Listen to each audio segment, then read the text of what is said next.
സുഭാഷ് പ്രാവ് ഏത് സ്കിറ്റിലാണ്? ബാഹുബലിയുടെ second part. അതിനകത്ത് ഞാൻ അതിന് തല്ലിക്കൊല്ലാണ് ഞാൻ. ഇങ്ങനെ അബദ്ധങ്ങളൊക്കെ പറ്റാറില്ലേ? അതേ ഉള്ളൂ.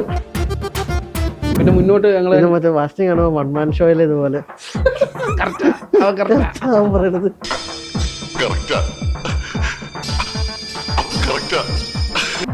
പിന്നെ അതിൽ പറയുകയാണെങ്കിൽ ഞങ്ങളുടെ ഷോ ഡയറക്ടർ ഇപ്പോഴത്തെ അർജുൻ സാറ് ഞങ്ങൾക്കായിരുന്നു സപ്പോർട്ട്. ചെറുതൊന്നുമല്ല കാര്യം. സാറ് ഞങ്ങളെ വിളിച്ച് ഓരോ ഷെഡ്യൂളുകൾ നമുക്ക് ഇനിയിപ്പോ നാളെ ഷൂട്ടുണ്ട്, നാളെ പൊളിയൊന്നും ആർക്കറിയാം.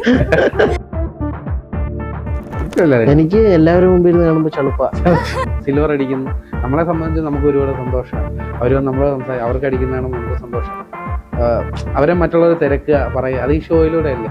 അതിന് ഒരുപാട് സന്തോഷം. ചുമ്മാ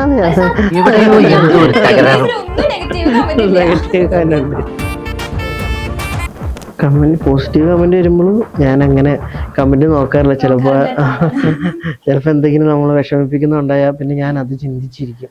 ഇപ്പൊ ഞാൻ ഒരു ടാസ്ക് നിങ്ങൾക്ക് തരാം. നിങ്ങൾക്ക് ഓർമ്മയുണ്ടോ ഇല്ലയോ എന്ന് ഞാനത് നോക്കട്ടെ. അതായത് നിങ്ങൾ ചെയ്തിട്ടുള്ള സ്കിറ്റുകളില് ഞാൻ അതിനകത്ത് നോട്ട് ചെയ്ത് വെച്ചേക്കുന്ന കുറച്ച് കാര്യങ്ങളാണ്. അപ്പൊ ഓൾറെഡി ഇതിനകത്തുള്ള പറഞ്ഞ കാര്യങ്ങളൊക്കെ ഞാൻ പറഞ്ഞു കഴിഞ്ഞിരിക്കുകയാണ്. അപ്പൊ ഞാൻ പറയാം. സുഭാഷ് പ്രാവ് ഏത് സ്കിറ്റിലാണ്? ബാഹുബലിയുടെ സെക്കൻഡ് പാർട്ട്. അതിനകത്ത് അതിന് തല്ലിക്കൊല്ലാണ് ഞാൻ. അതില് നിന്റെ ഇവൻ പറയും നമ്മുടെ അപ്പുറത്തെ രാജ്യത്തെ സന്ദേശം പറയാമോ? സന്ദേശം വഹിക്കാൻ അപ്പുറത്തെ രാജ്യത്തേക്ക് ഇട്ട് രഹസ്യങ്ങൾ ചോർത്താൻ ഞാൻ അപ്പുറത്തെ രാജ്യത്തേക്ക് പുറത്തുവിട്ട സുഭാഷ് പ്രാവ് പറഞ്ഞ് തിരിച്ചു വന്നു. രാജൻ തലയിലൊരു പപ്പും മൂടുള്ള അതെ ആ പ്രാവ് തന്നെ കാലിങ്ങനെ മുടങ്ങി നടക്കുന്നത്. ആ പ്രാവ് തന്നെ. രാജൻ എന്നോട് ക്ഷമിക്കണം, എന്ത് പറ്റൂ, ഞാൻ എന്നെ ചുട്ടു തിന്നു. എന്റെ അടുത്തേക്ക് വരും, ഞാനിവിടെ കഞ്ഞി വെച്ചോണ്ടിരിക്കുക. അതിന്റെ അടിയിൽ ഞാനൊരു ചെറിയ സന്ദേശം തിരികെ വെച്ചായത്. അതെന്ത് ആ സന്ദേശമായിരുന്നു ടിഷ്യൂ പേപ്പർ. അന്നേരം ഇവൻ എന്റെ അടുത്തേക്ക് വരും. രാജന് ക്യാരക്ടർ രാജഗുരു കേട്ടോ, രാജഗുരു കേട്ടോ, അവനെന്റെ സുഭാഷ് പ്രാവിനെ ചുട്ടുകൊന്നു, അവനോട് പോയി ചോദിക്കുക. അത് പറ്റത്തില്ല, അതെന്നാ അവൻ ലെഗ് പീസ് എനിക്ക് അതായിരുന്നു. അതെ, ഞാൻ ഓർക്കുന്നുണ്ട് കേട്ടോ, എല്ലാം ഓർക്കുന്നുണ്ട്. അതുപോലെ തന്നെ കഞ്ഞി വെച്ചുകൊണ്ടിരിക്കുമ്പോ മറ്റേ ആകാശദൂതിനെ പാട്ട് വരുന്നത് ഫ്ലോട്ട് ചെയ്ത് അതൊക്കെ അത് കഴിഞ്ഞിട്ട് കഞ്ഞി എടുത്തോണ്ട് വരുമ്പോ കഞ്ഞിയാന്ന് പറഞ്ഞിട്ട് ഇതെന്താ ചോറാണല്ലോ പാത്രം. അയ്യോ ഞാൻ പറയണ്ടേ, ഫുൾ കോമഡി. അതായത് ഇങ്ങനെ കണ്ടോണ്ടിരുന്നു കഴിഞ്ഞാല് ചിരിച്ച് മണ്ണ് തപ്പു. ശരിക്കും പറഞ്ഞാല് ഇപ്പൊ പറഞ്ഞല്ലോ നിങ്ങക്ക് ഒരു ഇതുണ്ടാവില്ല, പക്ഷെ കണ്ടുകൊണ്ടിരിക്കുന്ന ഞങ്ങൾക്ക് ഉണ്ടല്ലോ, അതൊക്കെ ഭയങ്കര കാര്യമാണ്. ഇപ്പൊ സന്തോഷമുണ്ടല്ലേ? അതിന്റെ ഏറ്റവും രസകരമായിട്ടുള്ള കാര്യം എന്ന് പറയാം, ഞങ്ങളുടെ സ്കിറ്റ് കാണുന്ന ഏറ്റവും കൂടുതൽ അമ്മമാരും അച്ഛന്മാരും വീട്ടിലെ അമ്മമാരും അപ്പന്മാരൊക്കെ ആയിരിക്കും. ടീകള് ഇപ്പൊ ചെറുപ്പക്കാരുടെ എണ്ണം കുറവാണ്. അപ്പൊ ഇവര് ഇപ്പൊ ഞങ്ങൾ എവിടെയെങ്കിലും വെച്ച് തിരിച്ചറിയുകയാണെങ്കിൽ ഇപ്പൊ ഇവരുടെ കൂടെ ഈ അവരുടെ കൊച്ചുമക്കളും കാര്യങ്ങളൊക്കെ ഉണ്ടാവും. ഈ ചേട്ടൻ മനസ്സിലായില്ലേ ടി വിയിലുള്ള ഇറങ്ങി ഇവര് അവർക്ക് ആരുടെ അപ്പൊ അങ്ങനെ റോഡിലൊക്കെ ചെന്ന് നിൽക്കുമ്പോ അല്ലെങ്കിൽ ഒരു ക്രൗഡിന്റെ ഉള്ളിൽ നിൽക്കുമ്പോ നമ്മള് തിരിച്ചറിയുന്നുണ്ടല്ലോ. തിരിച്ചറിയാം. അതാ ഈ പിള്ളേർക്ക് തിരിച്ചറിയില്ല. അവര് ഞങ്ങളെ കൂടുതൽ ഞങ്ങൾ അങ്ങനെ വലിയ സെലിബ്രിറ്റീസ് ഒന്നും ആയിട്ടില്ലല്ലോ, ചെറിയതായിട്ട് വളർന്നു തന്നെ ഉള്ളൂ. കുറച്ച് ആൾക്കാരൊക്കെ തിരിച്ചറിയുള്ളൂ.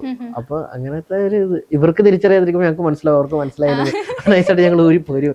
ഞങ്ങള് ടി വിയില് ഫ്ലവേഴ്സ് കഴിഞ്ഞ ദിവസം ഒരു സംഭവം, ഞാൻ നമ്മുടെ കായംകുളത്ത് ഒരു അമ്പലത്തില് നമ്മുടെ ഫ്രണ്ട് ഉണ്ട്, അവരുടെ അമ്പലത്തിൽ പോയി പ്രോഗ്രാം ഒക്കെ കഴിഞ്ഞ് തിരിച്ചു വരുമ്പോൾ ഒരു കടയിൽ വെള്ളം കുടിക്കാനായിട്ട് ഒരു അമ്മച്ചി അവിടെ എവിടെയോ കണ്ടിട്ടുണ്ടല്ലോ. മോനെ സുഖമായിട്ടിരിക്കുന്നു, പിന്നെ പരിപാടിയൊക്കെ അടിപൊളിയായിട്ട് പോകുന്നു, കുഴപ്പമൊന്നുമില്ല അല്ലേ. അപ്പൊ കടയിലെ ചേട്ടൻ നോക്കിയ, ഹലോ മനസ്സിലായോ ഈ കലാകാരനെ? ഇല്ല, ഈ പുള്ളിയാണ് ബമ്പർ ചിരിയിലെ ജഡ്ജി. ഒന്നും പറ്റില്ല, വണ്ടി എടുത്തോണ്ട് പോയി കാണിക്കുന്നുണ്ട്. എന്താണെങ്കിലും എനിക്കും അങ്ങനെ ഇതുപോലെ തന്നെ ഒരു അമ്മ വന്നിട്ട് പറഞ്ഞു എനിക്ക് പ്രോഗ്രാമൊക്കെ ഇഷ്ടപ്പെടുന്നുണ്ട്. അപ്പൊ കൊച്ചുമോനാണെന്ന് തോന്നുന്നു കൂടെ ഉണ്ട്, കൊച്ചുമോൻ കൂടെ ഉണ്ട്. ഒരു 18 വയസ്സൊക്കെ ഉണ്ടാവും. മനസ്സിലായില്ലേ, ഇത് നമ്മുടെ ടി വിയിലെ താരാണ്. ആരാന്ന് മനസ്സിലായോ? പയ്യൻ ഇങ്ങനെയൊക്കെ നോക്കും എന്നെ രൂക്ഷമായിട്ട്. എന്നിട്ട് അവസാനം മനസ്സിലായി മറ്റേ അത് ഇവരുടെ ഏതോ റിലേറ്റീവിന്റെ പേര് പറയാം, ആ ചേട്ടനാണ്. ഞാൻ ആ ചേട്ടനല്ലേ ഞാൻ ടി വിയിലുണ്ടായിരുന്നത്. അങ്ങനെ ചമ്മണ കുറെ സിറ്റുവേഷൻ ഉണ്ട്. അല്ല പക്ഷേ ഇപ്പൊ ക്രൗഡിന്റെ ഇടയിൽ തിരിച്ചറിയാന്ന് പറയുന്നത് വലിയ കാര്യമല്ലേ? അയ്യോ അങ്ങനൊന്നും വലുതായിട്ട് തിരിച്ചറിയാനായിട്ടില്ല. എന്നാലും അമ്മമാരും അച്ഛന്മാരൊക്കെ തിരിച്ചറിയുന്നില്ലേ? അറിയാം ഇപ്പൊ പറഞ്ഞത് തന്നെ എക്സാമ്പിൾസ് അല്ലേ? അതെ അതെ അതെ. ഇനി രണ്ടാമത്തേത് മങ്കി ക്യാപ്പ്. ആന കല്ലായിക്കോളാം, ആന കെറ്റി വീണ സ്കിറ്റ്. ആന കെട്ടി വീണ skit. അതിന് മങ്കി ക്യാപ്പ് ഉണ്ട്. അതില് മങ്കി ക്യാപ്പ്. ആ മങ്കി ക്യാപ്പ് അല്ലേ ഈ മങ്കി ഇത് മറ്റേ KSRTC-യുടെ സീറ്റാണ് monkey cap. Police. Oh yes ശരി. ഇത് നിങ്ങളെയൊക്കെ ഓർമ്മ എനിക്കുണ്ടല്ലേ? മറ്റേലും മങ്കി ക്യാപ്പ് ഉണ്ട്. മങ്കി ഭാഷ മങ്കി ക്യാപ്പ് ഉണ്ടോ? അതുകൊണ്ട് ചെവിയാണ് മഞ്ജു കൊടുക്കുന്നത്. ശരിയാ ശരിയാ ശരിയാ മറന്നുപോയി. കുടംപുളി.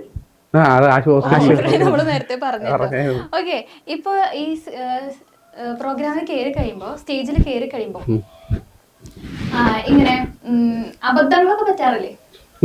അതേ ഉള്ളു. അങ്ങനെ മറക്കാൻ പറ്റാത്ത എന്തെങ്കിലും അബദ്ധങ്ങളോ? ഈ ആശുപത്രിയുടെ സ്കിറ്റിൽ തന്നെ ഇങ്ങനെ വന്നോണ്ടിരിക്കുക. അപ്പൊ എന്റെ ഭാര്യയുടെ പേര് കുഞ്ഞുമണി എന്നാ. അപ്പൊ വാസ്റ്റം വന്നിട്ട് ഇങ്ങനെ ചോദിക്കണം, കുഞ്ഞുമണിയുടെ ഭർത്താവ് ഉണ്ടോ എന്ന് ചോദിക്കണം. നേരെ വന്നിട്ട് കുട്ടമണിയുടെ ഭർത്താവുണ്ടോ? എന്റെ കയ്യിട്ട് കളിക്കണ കുഞ്ഞുമണിയാണോ? കുഞ്ഞുമണി. ഓ, അത് കണ്ടപ്പോ ഞാൻ എന്താ വിചാരിച്ച സ്കിറ്റിൽ അങ്ങനെ ഉള്ളതാണെന്ന്. അല്ലല്ല, പേര് പറഞ്ഞത്. എന്നിട്ട് ഒരു സ്കിറ്റിന്റെ പകുതിയായപ്പോ ലാസ്റ്റ് കുഞ്ഞിനെ എടുത്തോണ്ട് പറഞ്ഞു. സ്കിറ്റിന്റെ പകുതിയായപ്പോ കുഞ്ഞിനെ എടുത്തോണ്ട് അങ്ങനെ ഒരുപാട് സംഭവിച്ചിട്ടുണ്ട്. ആളെ കുറിച്ചൊന്ന് പറയാമോ? ഞാനും ബാസിനും കൂടെ ആദ്യം ബമ്പർ ചിരിയില് സ്റ്റാർട്ട് തുടങ്ങും. അതില് ബമ്പറായി ഫസ്റ്റ് സീറ്റ് എനിക്ക്, ഇവനും ബമ്പറായത്. അപ്പം അങ്ങനെ പിന്നെ മുന്നോട്ട് ഞങ്ങള് മറ്റേ വാസ്റ്റിംഗ് ആണോ വൺമാൻ ഷോയില് ഇതുപോലെ പറയണത്. അതുമായിട്ട് അവനും ഞാനും തമ്മിൽ എല്ലാവരും പറയാം. ഞാൻ അതിൻ്റെ ഇടയ്ക്ക് പേര് മാറി വന്നാലും അവനും ഞാനുമായിട്ട് തന്നെ പേരാണല്ലോ. പിന്നെ ഞങ്ങൾ അമൃതയിൽ ഞങ്ങൾ 4 പേരും കൂടെ ഒന്നിച്ച് അമൃതയിൽ കോമഡി മാസ്റ്റേഴ്സിൽ പോയി. പിന്നെ തിരിച്ച് ബമ്പർ ചിരിയിൽ വിളിച്ച് വന്നു. അപ്പോൾ ഇവനും ബാസ്റ്റിനും അത് കയറി ബമ്പർ. അങ്ങനെ ഞങ്ങൾ മാറി മാറി സ്കിറ്റ് കളിച്ചു.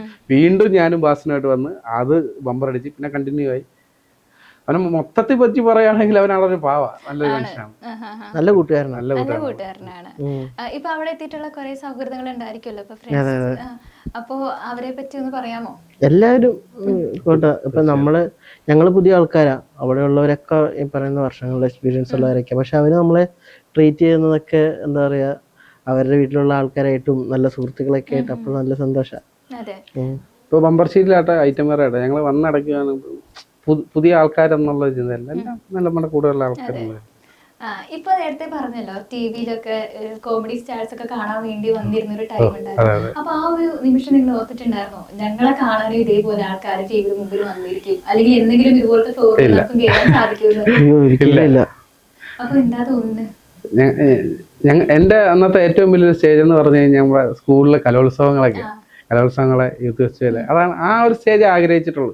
പിന്നെ അവിടെ നിന്ന് മുന്നേ ടീച്ചർമാരൊക്കെ ഒരുപാട് എടാ ഇങ്ങനത്തെ ഓഡിഷൻസ് ഒക്കെ കുറേ വരുന്നുണ്ട്, പോയി അറ്റൻഡ് ചെയ്യണം. അങ്ങനെ ഞാൻ കുറിച്ച് സെൻറ് മേരീസ് കോളേജിലാണ് പഠിച്ചത്. അപ്പോൾ അവിടുത്തെ പ്രിൻസിപ്പൾ പുള്ളിയുടെ കാറിൽ തന്നെ എന്നെ ഇവിടെ അരൂര് മനോരമയുടെ കോമഡി സക്സസ് എന്ന് പറഞ്ഞ പ്രോഗ്രാമിൽ കൊണ്ടുപോയി. പക്ഷേ ആ ഓഡിഷൻ്റെ കിട്ടിയില്ല. പിന്നെ അങ്ങനെ കോളേജിൽ നിന്ന് ഒരുപാട് പ്രോത്സാഹനവും കാര്യങ്ങളൊക്കെ ഉണ്ടായിരുന്നു. അപ്പം ഇപ്പോൾ പറഞ്ഞ പോലെ നമ്മൾ കോമഡി സ്റ്റാർസും ദീപു ചേട്ടനൊക്കെ എനിക്ക് ഭയങ്കര ഇഷ്ടം. ദീപു ചേട്ടനെ കാണാൻ വേണ്ടി തന്നെ ഞാൻ കോമഡി സ്റ്റാർസ് പോയിട്ടുണ്ട്. അതെ, ഭയങ്കര ഇഷ്ടമുള്ള ആർട്ടിസ്റ്റായിരുന്നു. അപ്പോൾ അദ്ദേഹത്തെ കാണാൻ വേണ്ടി തന്നെ ഞാൻ പോയിട്ടുണ്ട്. അങ്ങനെ ഇരിക്കുമ്പോൾ എനിക്ക് ഏഷ്യാനെറ്റിൽ മിന്നും താരം എന്ന് പറഞ്ഞ പ്രോഗ്രാമിൽ അവസരം കിട്ടുന്നത്. ഞാൻ ആ അവസരം കിട്ടിയതിനേക്കാളും സന്തോഷം ചേട്ടനെ കാണണേ എന്നുള്ള, ചേട്ടനെ പോയി കണ്ട് സംസാരിച്ച്. പക്ഷെ ആ മിന്നും താരത്തിൽ അന്ന് വിന്നർ ഞാനായിരുന്നു കേട്ടോ. സന്തോഷം. അപ്പോൾ അതാണ് എൻ്റെ ആദ്യത്തെ ഒരു വേദിയിൽ, ഫസ്റ്റ് വേദിയിൽ വിന്നർ ഞാനായിരുന്നു. പിന്നെ മുന്നോട്ട് ചാനൽ മാറി ഇവരെ പരിചയപ്പെട്ട്. പക്ഷെ അതൊരു ടേണിംഗ് പോയിന്റ് ആയിരുന്നു കേട്ടോ. ഞാൻ ബമ്പർച്ചിരി പോയി ഇവരെ പരിചയപ്പെട്ടതും പിന്നെ ഞങ്ങളുടെ മുന്നോട്ടുള്ള ഒരുമിച്ചുള്ള ഒരു യാത്ര എന്ന് പറയുന്ന പോലെ അത് ഇത്രയും നാളായിട്ട് വന്ന് നിൽക്കുന്നു. തരക്കേടില്ല.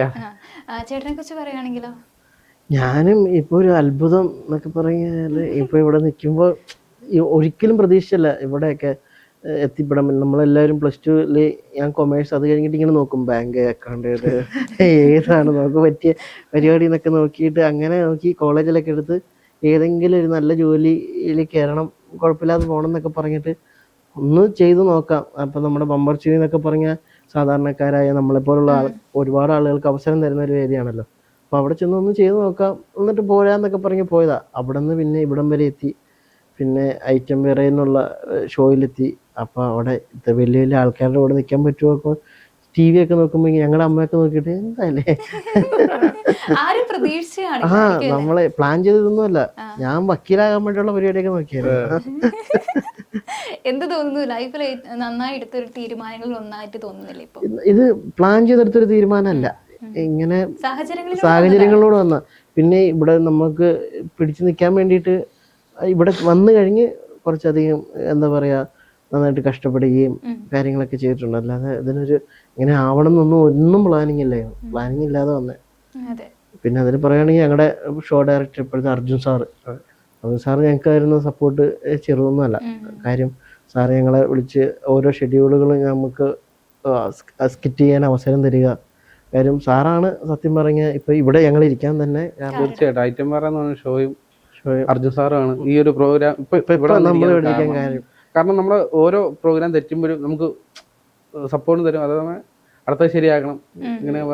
പക്ഷെ അതൊരു നമ്മളെ ചേട്ടൻ എന്ന അവസരങ്ങൾ കിട്ടുക എന്നുള്ളതാണല്ലോ. അവസരം നമുക്ക് തരികയും വഴക്ക് പറയേണ്ടടുത്ത് വഴക്ക് പറയും, സ്നേഹിക്കേണ്ടടുത്ത് സ്നേഹിക്കുകയൊക്കെ നമുക്കൊരു പ്രചോദനമാണല്ലോ തീർച്ചയായിട്ടും. പിന്നെ ഒരുപാട് അവസരങ്ങൾ ഞങ്ങൾക്ക് തന്നിട്ടുണ്ട്.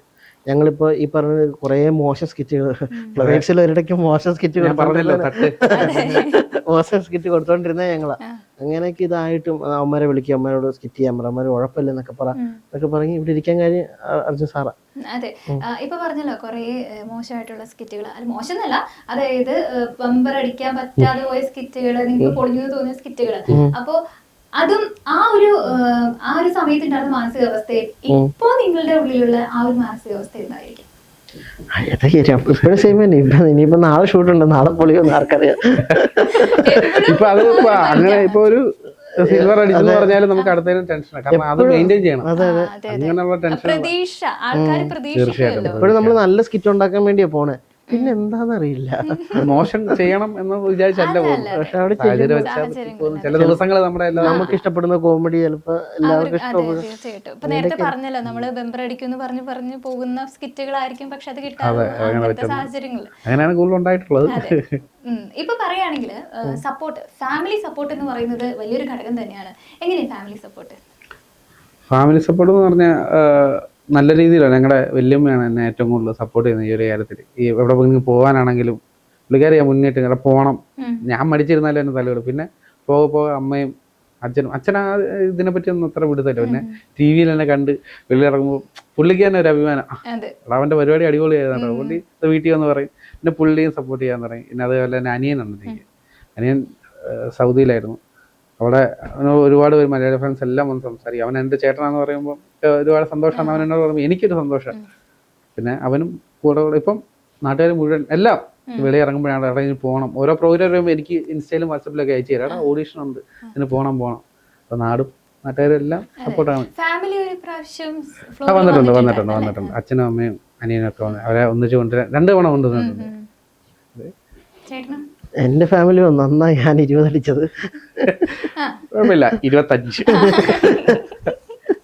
ഫാമിലി സപ്പോർട്ട് നല്ല സപ്പോർട്ടുണ്ട് എല്ലാവരും. ഇപ്പം അമ്മയാണെങ്കിലും അമ്മ ഐറ്റംമാരെ എല്ലാവരുടെ സ്കിറ്റ് കാണുകയും എല്ലാവരും സ്കിറ്റ് ഇഷ്ടപ്പെടുകയൊക്കെ ചെയ്യുന്നു. അപ്പം നമുക്ക് അമ്മയും വീട്ടുകാരും എല്ലാവരും സുഹൃത്തുക്കളൊക്കെ സപ്പോർട്ട് ചെയ്യുന്നുണ്ട്. സ്കിറ്റുകൾ അവർ കാണുന്നുണ്ട്, കണ്ടിട്ട് അഭിപ്രായം പറയുന്നുണ്ട്. അതിലിപ്പോൾ എടുത്തു പറയേണ്ടതെന്ന് പറഞ്ഞാൽ കുറേ ആളുകളുണ്ട്. എന്നെ 1ാം ക്ലാസ്സിൽ പഠിപ്പിച്ചൊരു ടീച്ചറുണ്ട്, ബ്ലസ് ടീച്ചർ എന്നാ പേര്. ടീച്ചർ 2 മാസം മുമ്പ് എൻ്റെ സ്കിറ്റ് കണ്ടിട്ട് എന്നെ വിളിച്ചു, മോനെ ഞാൻ അന്ന് പഠിപ്പിച്ചു. അപ്പോൾ എനിക്ക് ഭയങ്കര സന്തോഷമായി. അന്ന് ആ ഒരു ഓർമ്മ വെച്ച് ടീച്ചർ തന്നെ എഫോർട്ട് എടുത്ത് നമ്പർ കണ്ടുപിടിച്ചിട്ട് മെസ്സേജിക്കാന്ന് പറഞ്ഞാൽ. പിന്നെ ഒരുപാട് സുഹൃത്തുക്കൾ വിളിച്ച് സപ്പോർട്ട് ഒക്കെ ചെയ്യുന്നുണ്ട്. സന്തോഷമാണ്. ഇപ്പൊ നിങ്ങൾ ചെയ്ത സ്കിറ്റ് നിങ്ങൾ വീട്ടിൽ വന്നിട്ട് ടിവിയിൽ കാണുമല്ലോ, എന്താ തോന്നുക? എന്റെ സ്കിറ്റുകൾ ഞാൻ കഴിയുന്നത് കാണാറില്ല. എനിക്ക് എല്ലാവരും മുമ്പിൽ ഇരുന്ന് കാണുമ്പോ ചളുപ്പാ. ഞാൻ എന്റെ സ്കിറ്റ് ടി വി വെക്കുമ്പോഴേക്കും ഞാൻ വീടിന്റെ പുറത്തിറങ്ങും. ഞങ്ങളുടെ മോശം സ്കിറ്റുള്ള അന്ന് 8:30-9 മണിക്ക്, അതിന് മുമ്പ് ഞാൻ ചാനൽ മാറ്റി വേറെ ക്രിക്കറ്റ് വല്ലതും വെച്ചോണ്ടിരിക്കും. അത് വെച്ചോണ്ടിരിക്കും. ആരും വന്ന് ചോദിക്കും ഇന്ന് പരിപാടി ഇല്ല, ഇന്നില്ല, ഇന്ന് ശരി അങ്ങനെ. ഇപ്പൊ പറയുകയാണെങ്കിൽ സ്കിറ്റുകളിൽ ഏറ്റവും കൂടുതൽ യൂസ് ചെയ്യുന്ന, ഞാൻ നോട്ട് ചെയ്ത കാര്യമാണ് കേട്ടോ, അതെന്താണ് അങ്ങനെ ഒരു ടോക്ക് അല്ലേ? അങ്ങനെ യൂസ് ചെയ്തിട്ട് ഇപ്പൊ ഈ ആനയുടെ സ്കിറ്റിലാണെങ്കിൽ അതെന്താ സാറേ അങ്ങനെ ഒരു ടോക്ക്, അങ്ങനെ ഒരു സാധനം പറയുന്നുണ്ട്. അത് സ്പോട്ടിൽ ഇടുന്നതാണോ അതോ എഴുതുമ്പോ അങ്ങനെ എഴുതി വെക്കുന്നതാണോ? നമ്മൾ ആ ടൈമില് സോഷ്യൽ മീഡിയയിൽ അങ്ങനെ ഒരു സാധനം ഇങ്ങനെ കിടന്ന് ഇറങ്ങണ്ട്, അതെന്താ അങ്ങനെ ഒരു ടോക്ക് എന്ന് പറഞ്ഞ. അപ്പൊ നമ്മളതൊക്കെ തപ്പി പിടിച്ച് നമ്മുടെ ഫ്രണ്ട്സിന്റെ ഇടയിലും ഇപ്പൊ ഞാനും ബാസിനും ഞങ്ങളൊക്കെ ഈ ഒരേ പ്രായത്തിന്റെ ഇതിലായതുകൊണ്ട് എന്താ അങ്ങനെ ഒരു ടോക്ക് ആ ടൈമിൽ ആ സ്കിറ്റ് ഉണ്ടാക്കിയ ടൈമിൽ അങ്ങനെ ഒരു സാധനം ഉണ്ടായിരുന്നു. ഇപ്പൊ ഈ മറ്റേ പൂക്കി എന്നൊക്കെ പറയുന്ന പോലെ. ഓക്കെ, ഇപ്പൊ ഇനിയിപ്പോ അടുത്ത സ്കിറ്റ് പ്രിപ്പയർ ചെയ്യാൻ പോവാണ് അല്ലേ? നാളെ ഷൂട്ട്. നാളെ ഷൂട്ടാണ്. അപ്പൊ ഇനി എന്താണ് രണ്ടുപേരും ഡ്രീം എന്ന് പറയുന്നത്? ഡ്രീം എന്ന് പറയുന്നത് ഇവിടുന്ന് ഇച്ചിരിയും കൂടെ ഒന്ന് മുന്നോട്ട് വരണം. സിനിമയാണ് ലക്ഷ്യം. അതിനാണ് നമ്മള് എന്തെങ്കിലും എത്തിപ്പെടും എന്ന് വിശ്വസിക്കുന്നു.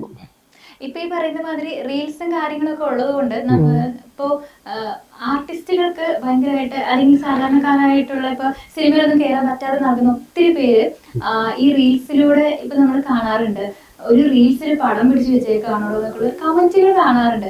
അപ്പോ അങ്ങനത്തെ ഒരു പ്ലാറ്റ്ഫോം ആയിട്ട് ഈ പറയുന്ന ഒരു ചിരി മെമ്പർഷിപ്പ് ആണെങ്കിലും കോമഡി മാസ്റ്റേഴ്സ് ആണെങ്കിലും പൈറ്റൻ വേറെ ആണെങ്കിലും ആ ഒരു ഫ്ലോർ എല്ലാവർക്കും ഉപകാരമല്ലേ?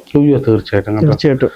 ഈ ഇപ്പം ഐറ്റം വേറെ തന്നെയാണെങ്കിൽ ഒരു സെഗ്മെന്റ് ഉണ്ട് നാട്ടിലെ കോമഡിക്കാർ എന്ന് പറയും. അത് പുതിയ ആൾക്കാർക്ക് വലിയൊരു സഹായം. അവര് ഈ മാറി നിൽക്കുന്നവർ ഇതിലോട്ട് വന്ന് സിൽവർ അടിക്കുന്നു. നമ്മളെ സംബന്ധിച്ച് നമുക്ക് ഒരുപാട് സന്തോഷമാണ്. അവർ നമ്മളെ അവർക്ക് അടിക്കുന്നതാണ് നമുക്ക് സന്തോഷം. അവരെ മറ്റുള്ളവർ തിരക്കുക പറയുക, അത് ഈ ഷോയിലൂടെ അല്ലേ. അപ്പൊ അതിന് ഒരുപാട് സന്തോഷം. നമ്മളൊക്കെ എല്ലാവരും ഡൗൺ ടു എർത്തിൽ നിന്ന് ഇത്രയും വലിയൊരു ഫ്ലോറിലൊക്കെ വന്ന് നിൽക്കാന്ന് പറഞ്ഞാൽ അങ്ങനെ ഒരു ഇത് ഇവർ വെച്ചുകൊണ്ടാണ് ഞങ്ങളെപ്പോലുള്ളവർക്കൊക്കെ, അല്ലെങ്കിൽ നമുക്കൊക്കെ ചിന്തിക്കാൻ പറ്റുമോ ഇങ്ങനെ TV-യിലൊരു പരിപാടിയിൽ നിൽക്കുന്നു എന്നൊക്കെ പറയാൻ. അപ്പം അത് അങ്ങനെ ഇങ്ങനത്തെ പ്ലാറ്റ്ഫോം ഇപ്പോൾ ഒരുപാട് കുറച്ചും കൂടി എല്ലാവർക്കും ആക്സസ് ചെയ്യാൻ പറ്റുന്ന എളുപ്പമായി. അപ്പോൾ അതുകൊണ്ട് ഒരുപാട് പേർക്ക് ഇപ്പം ഏറ്റവും വലിയ എക്സാമ്പിൾ ഞങ്ങൾ രണ്ടുപേരും ഞങ്ങൾക്കൊക്കെ ഭയങ്കര ഉപകാരം ചെയ്തിട്ടുണ്ട്. ഇപ്പൊ യൂട്യൂബ് വീഡിയോസിന്റെ താഴത്ത് ഞാൻ കമന്റ് നോക്കിയ ടൈമില് ഒരു നെഗറ്റീവ് കമന്റ് ഇല്ല. ചുമ്മാതെ ഞാൻ കണ്ടില്ല കേട്ടോ. ഇപ്പൊ ഞാൻ പറഞ്ഞല്ലോ, ഞാൻ 3-4 വീഡിയോസ് കണ്ടിട്ടുണ്ടായി. അപ്പൊ ഞാൻ ആദ്യം പോയി നോക്കിയത് കമന്റ്സാ. ആ കമന്റ്സ് നോക്കിയിട്ടാണ് ഞാൻ വീഡിയോ കണ്ടത്. അപ്പൊ ആ കമന്റ്സിൽ പറയുന്ന എന്തെങ്കിലും കാര്യങ്ങൾ നെഗറ്റീവ് ആയിട്ടുള്ള കാര്യങ്ങൾ ഇതിനകത്ത് കാണാൻ പറ്റുമെന്ന് അറിയാൻ വേണ്ടിയിട്ട് അപ്പൊ ഞാൻ നോക്കിയാല് ഒന്നില് നെഗറ്റീവ് കമന്റ്. ഞാനിത് പറഞ്ഞേക്കുന്നത് ഇങ്ങനെ താഴത്തുനിന്ന് ഒരു തിരിച്ച് വരവങ്ങ് വന്നു, അത് 1.5 വരവായിരുന്നു. അങ്ങനത്തെ കമന്റ്സ് ആണ് ഞാൻ കണ്ടത്. അപ്പൊ അതുപോലത്തെ കമന്റ്സ് വരുമ്പോ ഇപ്പൊ നെഗറ്റീവ് കമന്റ് വന്നു കഴിഞ്ഞാലും നെഗറ്റീവ് വരുന്നത് നല്ലൊരു കാര്യം തന്നെയാണല്ലോ. നമുക്ക് അതിൽ നിന്നും പിടിച്ചു കയറി നമുക്ക് എത്രത്തോളം മനോഹരമാക്കാൻ പറ്റും അത്രയും നന്നാക്കാൻ പറ്റും എന്ന് കരുതുന്ന ആൾക്കാരാണ്. അപ്പൊ പോസിറ്റീവ് ആയിട്ടുള്ള കമന്റ്സ് വരുമ്പോ എന്താണ് തോന്നാറുള്ളത്? പോസിറ്റീവ് കമന്റ് വരുമ്പോഴും ഞാൻ അങ്ങനെ കമന്റ് നോക്കാറില്ല. ചിലപ്പോ എന്തെങ്കിലും നമ്മളെ വിഷമിപ്പിക്കുന്നുണ്ടായാൽ പിന്നെ ഞാൻ അത് ചിന്തിച്ചിരിക്കും. ആ ഒരു ദിവസം തന്നെ അങ്ങനെ ചിലപ്പോ എല്ലാവർക്കും അങ്ങനെ എല്ലാം ഇഷ്ടപ്പെടുന്നു. അവർക്ക് അവരുടേതായിട്ടുള്ള അഭിപ്രായങ്ങൾ നമ്മൾ അതിനെ മാനിക്കുന്നു സത്യമായിട്ടും. പിന്നെ നല്ല കമന്റ്സ് വരുമ്പോ ഒരുപാട് സമയം ഇപ്പം പറഞ്ഞ ഉയർന്നു വരുന്നു ഇല്ല ഒരു സ്ഥാനം തന്നു എന്നറിയുമ്പോ അതിനുപരി സന്തോഷമാണ്. നമുക്ക് വേറെ ഒന്നും കിട്ടാനില്ല. അപ്പൊ എന്തായാലും രണ്ടുപേരുടെ ഇത്രയും സമയം ഞങ്ങൾക്ക് വേണ്ടി മാറ്റി വെച്ചാൽ ഒരുപാട് സന്തോഷമുണ്ട്. അപ്പൊ ഇനിയും വലിയ ഉയർച്ചകളിൽ എത്താൻ പറ്റട്ടെ. എന്നിട്ട് എനിക്ക് തന്നെ ഇന്റർവ്യൂ തരണം. അപ്പൊ എന്തായാലും എന്താണ് നമ്മുടെ പ്രേക്ഷകരോട് പറയാനുള്ളത് രണ്ടുപേർക്കും? ഇത്രയും നാളും സപ്പോർട്ട് ചെയ്ത പോലെ തന്നെ ഇനിയും മുന്നോട്ട് ഞങ്ങളുടെ സ്കിറ്റുകൾ കാണാം അല്ലേടാ. സ്കിറ്റുകൾ കാണാം, സപ്പോർട്ട് ചെയ്യണം. പറഞ്ഞ പോലെ തിരിച്ചറിയുന്നവരുണ്ട്, സംസാരിക്കുന്നവരെല്ലാം സ്നേഹം മാത്രം. അപ്പം ഇനിയും സപ്പോർട്ട് ചെയ്യുക. സന്തോഷം, ഒരുപാട് സന്തോഷം. എനിക്കും ഇതുപോലെ തന്നെ. ഞങ്ങൾ പുതിയ ആൾക്കാരാണ്, എല്ലാവർക്കും ഒന്നും ഞങ്ങൾക്ക് അറിയില്ല. ഇപ്പൊ ഈ വീഡിയോ ഇട്ടാൽ തന്നെ ഇത് കാണുന്ന ഒരുപാട് കുറേ ആളുകൾക്ക് ഞങ്ങൾ അറിയാത്തവരുണ്ട്. അങ്ങനെ അറിയാത്തവരുണ്ടെങ്കിൽ ഞങ്ങളൊന്ന് യൂട്യൂബിൽ സെർച്ച് ചെയ്ത് ഞങ്ങളുടെ സ്കിറ്റുകൾ കാണണം, സപ്പോർട്ട് ചെയ്യണം. നിങ്ങളുടെ സപ്പോർട്ട് ഉണ്ടെങ്കിലേ ഉള്ളൂ ഞങ്ങളെ പോലുള്ള കുഞ്ഞു കലാകാരന്മാർക്ക് വളർന്നു വരാൻ പറ്റാത്തത്. Okay, thank you so much.